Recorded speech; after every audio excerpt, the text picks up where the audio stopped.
Hey guys, so budget-friendly backpacking gear, that's what this video is going to be all about. Some stuff that I've used in the past that is very, very affordable, and also stuff that I've never used before, but I feel like are worth mentioning, and if I was, really budget-minded, I needed replacements for gear, I think they would be a good place to go to. So this is actually inspired by a comment that I got on one of my last gear loadout videos. Somebody said, a lot of high-end names, would love to see some budget-minded backpacking gear suggestions. A lot of bad comments on that video too. You guys better knock it off or I'm gonna just come right through the screen and just Will Smith ya.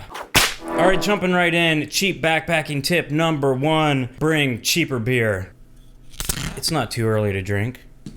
I think it's also to the point where I just use video filming as an excuse to have a beer in the middle of the day. So number 1, tent. There are some super expensive tents out there. We're talking $600 to $1,000 range. So for me personally, I like non-freestanding tents, so tents that set up with trekking poles. If you bring trekking poles, it's just like it's a win-win. You don't have to carry extra poles for that. So I've actually been using for about the last year this 6 Moon Designs Deschutes tarp combo with the net tent, and those are actually pretty affordable. I want to say they're around the $200 to $300 range, which I realize that's not super budget friendly, and a lot of things on this list are not going to be like super cheap. Some are going to be more the middle ground, but I think it's worth noting that if you want really good light gear, 6 Moons, they do some really nice things with shelters, really nice lightweight designs, and I have nothing but good things to say about my tent that I have so far. Number 2, sleeping bags. So I don't have a lot of experience with budget sleeping bags, and sleeping bags are one of those things that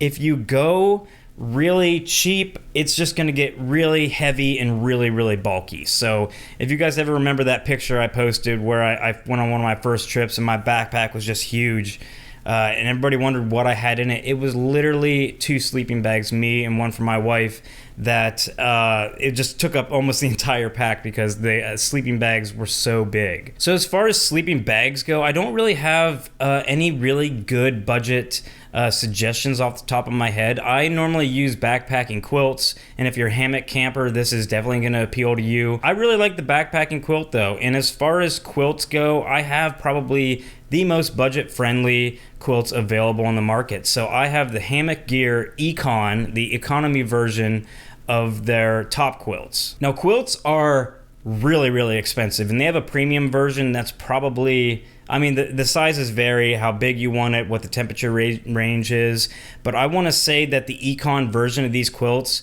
are about $100 or so less than the premium versions, and $100 cheaper than mostly all the other quilts in the market. So hammock campers, or if you're a tent camper that's okay with maybe getting a little bit of draft on your back, the Hammock Gear Econ quilts I think are awesome money. They're awesome bang for the buck. When I bought mine too, I remember looking, in the premium version was actually like 3 or 4 ounces heavier, and it cost $100 more. So I'm always thinking in terms of how much weight am I saving per how much money I'm spending. I mean, it's really expensive for light gear. The lighter it gets, the more expensive it is, and I really couldn't justify 4 ounces for $100 more. I mean, looking at it now, how much I use my quilts and how much I backpack, I would have been satisfied with that. It would have been worth it for me, maybe not for everybody though. Number 3, backpacks. So I use Dyneema backpacks, and then the new Ultra 200 fabric, or the Eco Pack fabric. I have one of those backpacks too. Super expensive packs. I want to say they're probably $300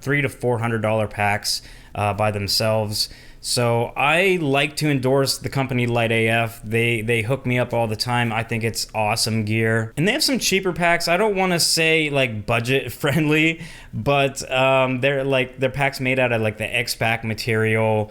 They're decently affordable. As well as, I've always thought that if I didn't have the packs that I have, I always like the Granite Gear packs. They seem like they were probably around the $150 range for packs that weigh about 3 pounds, right around the 3-pound range, which I remember when I was starting to look for a lighter pack, I went from a 6-pound pack, and I was really looking around that like 3-pound range, and Granite Gear had good bang for the buck for around that price range. But I actually ended up finding my first Dyneema pack. It's my Hyperlight mountain gear. I don't know how I got it on eBay from Hyperlite for 150 bucks. Like, that's a steal. I still to this day don't know why they were like liquidating all these packs on eBay. But that's just a good tip too. If you're looking for something, get a good price point in your head and just, you know, look for months on Facebook Marketplace, on eBay, Amazon, all these places to see when things go on sale. I held out for a long time on a lot of pieces of gear, and I've got them for around the price that I was comfortable paying. Now, sleeping pads are it's a little hard, because if you go cheap on a sleeping pad, you might get a horrible night's sleep. You know, it's your mattress while you're out there. So I want to say sleeping pad might not be the area that you want to skimp on. I really, really like the high-end Thermarest Neo Air pads and the like the Nemo Tensor. Those are pretty expensive though. I will say if I was more budget minded and if I really was a little bit less weight conscious, because that's something you got to deal with. If you're going cheap, you're going to have gear that's heavier. It's not going to perform as well. It's going to be heavier, but really with backpacking gear, you're getting what you pay for. So if you really don't want to spend a lot of money, you have to be okay with making some sacrifices. So Thermarest has tons of pads that aren't at the 12 ounce standard that the Neo Air X Lite set as like a good long distance backpacking pad. But you can probably drop about $100 off the price of some of those expensive pads if you're willing to carry like a 2-pound pad. Climate right here is also another brand that I've always kind of liked because they're cheap. You can find these on sale all the time. A lot of times you can find these pads for 30 or 40 bucks. I think on Climate right now they actually they have these for pretty cheap. This is the Insulated V Ultralight SL. So this is a 1-pound sleeping pad. I will say one thing, don't be fooled by the word insulated on any Climate pad. So when you're looking at R value, the warmth rating on sleeping pads, this is a 4.4 R value pad. So in theory, it's the same as the Neo Air X Lite. The true value, the ASMR rating, is 1.9. So this is essentially colder than like any summer pad I have from any other brand. But I digress. Climate pads I think are pretty comfortable. A lot of people don't like the V's. They do have other designs. They are budget friendly. They compress small and they're decently light. That's it for the big four. So we're going to talk about down coats now. So I use a Mountain Hardwear Ghost Whisperer. Super expensive, especially the hooded version. We're talking around $300 to $350 maybe for a new one. I looked around for months and months and months and found a hooded version for $200. That's what I was looking for. I found it. I bought it. I've had it for like 7 years now. But I will say right now, if I was looking for something cheaper with about the same performance level, a piece of gear that came out, I don't think it's been out more than like a few years. There's a brand called Decathlon, and apparently, I've never seen this, but apparently they have a down jacket that's under $100 that weighs 10 ounces and it's 800 fill down. I've heard nothing but good reviews about this down coat. A lot of people that have even had like Ghost Whisperers and other high-end jackets have went to Decathlons either just to switch or for replacements. Probably one of the best deals you can get for backpacking clothing. All right, let's get into Cook Kit here. So you can't get any cheaper than a good old-fashioned homemade pop can stove. Costs about 50 cents to $1. You get some free pop with it, or soda, as you weirdos call it. Not gonna lie, this is my favorite stove ever. I love this thing. I am more of a fan of alcohol, but if you are more of a fan of like a canister stove, then we have this little bad boy. This is the BRS little stove here. It just goes right on top of your can there. These are 15 bucks. Like, there's a lot of stoves just like this that cost, I don't know, I'd say $50 to $100. I don't think there's, like, you don't need to spend that much on a stove. This thing packs down small, weighs nothing, super cheap.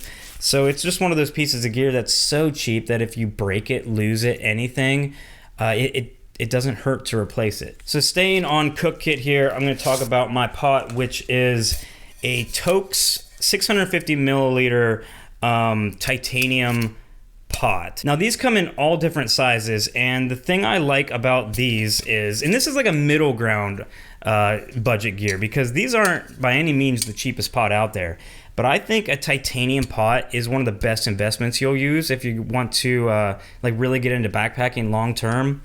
There's brands out there like Snow Peak and Evernew. Their titanium pots are really, really expensive. Toke's is probably the most affordable. I want to say this is about 30 bucks. So to a lot of people, that's not budget at all. But to me, I think it was well worth the investment. It comes with a little lid, and then I make a little Reflectix koozie out of a car windshield visor, and that keeps my my water warm in there. Another budget-friendly gear is water bottles. You buy a plastic bottle, you get some free water with it. I know you see a lot of thru hikers and backpackers using Life Water or Smart Water bottles.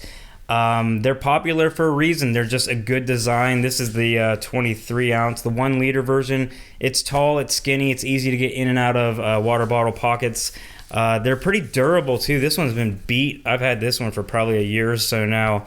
And I just think these are just great bottles. I don't think you really need to spend money on an expensive like Nalgene or any other type of water bottle. Here's another one too. This one might make some people mad. So this is a stuff sack from Walmart. They come in 3 packs. They work really well. I've actually bought a couple of these over the years. It's good old outdoor products, and as much as I do not want to endorse Walmart, these things work, and it's one of the few pieces of Walmart gear that I actually have never like replaced out of my kit. I've used these for my first trips, and this is the medium-sized bag, and I use this for my clothing bag. I have for years now. Super cheap. I forget. I don't even remember what the 3-pack was. Maybe 10 or 15 bucks, but they do the job. They work. This is a little different. So a lot of people think that when you get a water filter that you need to replace the water bag because these get such a bad rap. Everybody talks about how these bags break. You know, if you're really thinking that you need another bag, like, you don't. These are fine. I've never broken one. I've never seen them break. I've actually seen other bags such as like Evernew bags break. It's just how you take care of it. If you were squeezing the crap out of this, I guarantee you will break it. And I actually want to do that because I have so many of these, especially the small ones I don't use anymore. I want to see what it takes to break one. Just you roll it down, a little bit of pressure. It's just like sawing a log, you know, you let the saw do the work. You just put a little bit of pressure and you're not going to pop your bag, and these work fine. No need to spend money on a Canuck or a Evernew water bag. Another piece of gear. Now, some people are going to say that's not backpacking gear, my whole ultralight audience, but a lot of people want to bring a knife to the woods. I'm one of those people. I like a good fixed blade knife to play around with wood processing, and I like knives. It's just cool. So this is a Mora Companion. I think this is the best bang for the buck as far as outdoor knives go. $15. They have like a rounded spine on the back, so I actually took it on a bench grinder and put a 90-degree edge on it.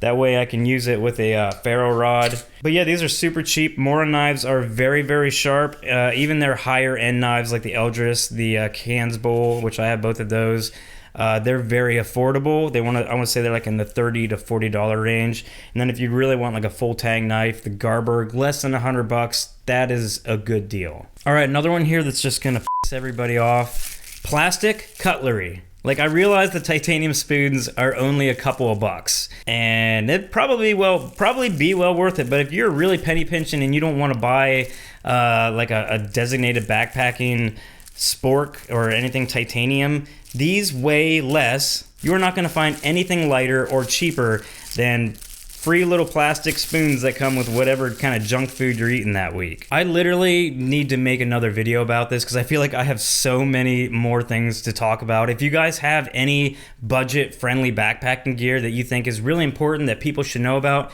make sure you put it down in the comments, help some people out. But that's going to do it for the video. Thank you guys for watching. Make sure you subscribe and hit that stupid little bell notification or you won't know about my videos. And yeah, that'll do it for this one. Thank you guys for watching, and I'll see you in the next one.